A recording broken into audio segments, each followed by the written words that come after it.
अनेक विषयांवर चर्चा झाली। त्याच्यामध्ये म्हाडा असेल, SRA असेल, महापालिका असेल, कायदा सुव्यवस्था असेल, DPT आहे, आरोग्य विभाग आहे, रस्ते आहेत, त्या सगळ्यात एकंदरीत मूलभूत सोयी सुविधा आणि अडचणी, आपापल्या भागातले प्रश्न, नागरिकांना सोयी सुविधा देणं, या सगळ्यावर चर्चा झाली आणि सविस्तरपणे त्यांनी सर्व लोकप्रतिनिधींनी, सदस्यांनी आपापले मुद्दे मांडले। सर्व अधिकारी, संबंधित अधिकारी होते, अधिकाऱ्यांनी पूर्णपणे त्या प्रत्येकाच्या मुद्द्यांची नोंद घेतली। काही मुद्द्यांची आजच्या बैठकीत उकल देखील झाली आणि ज्या सूचना आहेत त्या पूर्णपणे त्याचं कंप्लायन्स करून त्या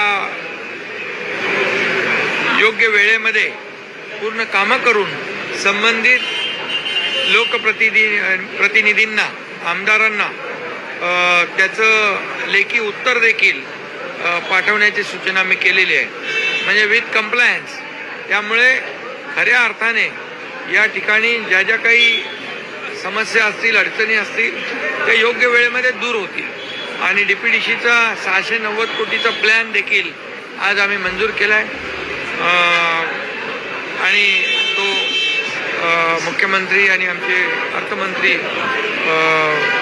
यांच्या माध्यमातून त्याला देखील मान्यता मिळेल असा विश्वास देखील मी या ठिकाणी व्यक्त करतो। आमदारांनी आपले प्रश्न जे आहेत ते मतदारसंघातले मांडले, मात्र वरळीतले आमदार राहिलेले आहेत। बघा, याच्यामध्ये संपूर्ण मुंबई शहरामध्ये जेवढे मतदारसंघ आहेत, किंबहुना मुंबई शहर, हे मुंबई शहरातल्या समस्या ज्या आहेत या संपूर्ण समस्यांवर आज चर्चा झालेली आहे आणि त्यामुळे शेवटी DPDCमध्ये काय असतं, DPDCमध्ये विधानसभा, विधान परिषद, खासदार आणि आमचे काही मंत्री आहेत, विधानसभेचे अध्यक्ष देखील आहेत।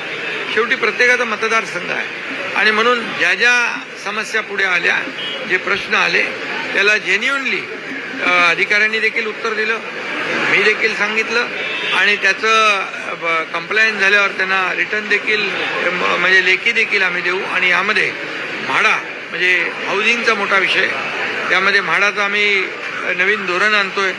अफोर्डेबल हाऊसिंग आहे, त्याच्यामध्ये अफोर्डेबल रेंटल हाऊसिंग आहे, वर्किंग वुमन हॉस्टेल आहे, स्टुडंट हॉस्टेल आहे, सिनियर सिटीजनसाठी आहे, गिरणी कामगार आहेत, त्याचबरोबर पोलीस आहेत, डबेवाले आहेत, या सर्वांसाठी या नवीन पॉलिसीमध्ये त्यांचाही अंतर्भाव आम्ही करणार आहोत। आणि जे रखडलेले प्रकल्प, मी आज देखील म्हाडाचे काही प्रकल्प रखडलेले त्याच्यावर पाहणी केली,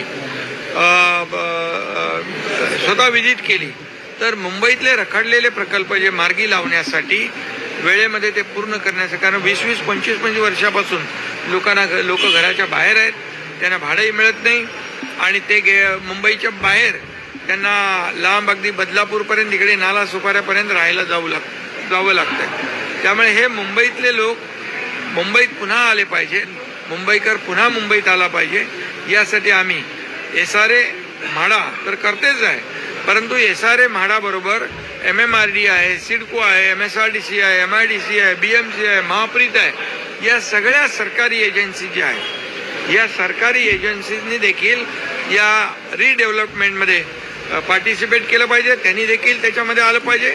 आणि त्या शेवटी सरकारी आता जे चेंबूरमध्ये रमाबाई आंबेडकर नगर जे आहे, तिथे 17,000 घरांचा प्रकल्प कोण करतंय?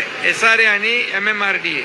त्यामुळे याला सुरुवात झाली आहे, ठाण्यामध्ये देखील क्लस्टरला सुरुवात झाली आहे। हा समूह विकास, एक बिल्डिंग स्टँड अलोन बांधण्यापेक्षा मग त्याला कुठली मोकळी जागा नाही, त्याला मूलभूत सोयी सुविधा मिळत नाहीत आणि म्हणून क्लस्टरच्या माध्यमातून मोठ्या प्रमाणावर म्हाडाच्या माध्यमातून देखील आपण प्रकल्प पुढे नेतोय, जेणेकरून लोकांना घरं वेळेवर मिळतील आणि SRAचे जे रखडलेले प्रकल्प आहेत त्याला देखील चालना देण्यासाठी या सर्व एजन्सी काम करतील आणि त्यामुळे मुंबईतल्या मुंबईकरांचं हक्काच्या घराचं स्वप्न देखील पूर्ण करणं हे आम्ही आमचं कर्तव्य सर, सांगतो. व्हेंटिलेटरच्या बाबतीमध्ये काय निर्णय घेतला जाईल, कारण व्हेंटिलेटरचं प्रचंड शॉर्टेज आहे. व्हेंटिलेटरच्या बाबतीमध्ये देखील मी सूचना दिलेल्या आहेत. व्हेंटिलेटर कोविडमध्ये तर आपण इतके खरेदी केले, व्हेंटिलेटरची कमतरता पडताच कामा नये. MRI मशीन असेल, CT स्कॅन असेल, वेटिंगला जास्त वेळ लागता कामा नये.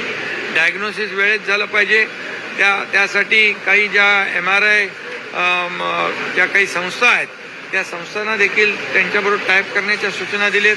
आणि म्हणून MRI मशीन देखील, CT स्कॅन मशीन असेल, व्हेंटिलेटर असेल, कुठेही कमतरता त्याची पडू नये, त्याची देखील खरेदी करण्याच्या सूचना संबंधितांना मी दिलेल्या आहेत. त्यामुळे मला वाटतं मुंबईचं आरोग्य पोल्युशनच्या बाबतीमध्ये देखील